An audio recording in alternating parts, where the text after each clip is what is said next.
انا اتكلم عن الفيديو اللي حطيت فيه 30,000 في المحطة في صحار في عمان.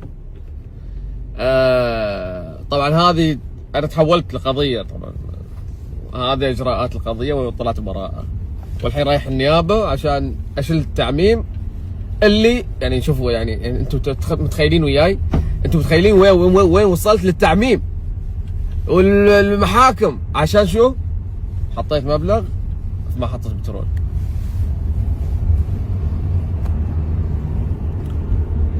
ساكت احسن، انا ساكت احسن. نكمل.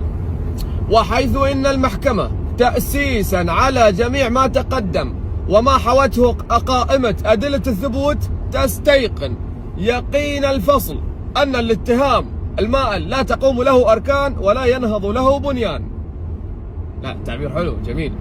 وأن ما وقع لا يعدو بمعنى أن ليس أكثر من، وأن ما وقع ليس أكثر من مبادرة اجتماعية حسنة المقصد أورثت ازدحاما عابرا انحسر بتدابير الإدارة، وعليه تقضي ببراءة المتهم. بس خلاص براءة المتهم مما أسند إليه عملا بنص المادة. المهم براءة، هي واضحة براءة يعني.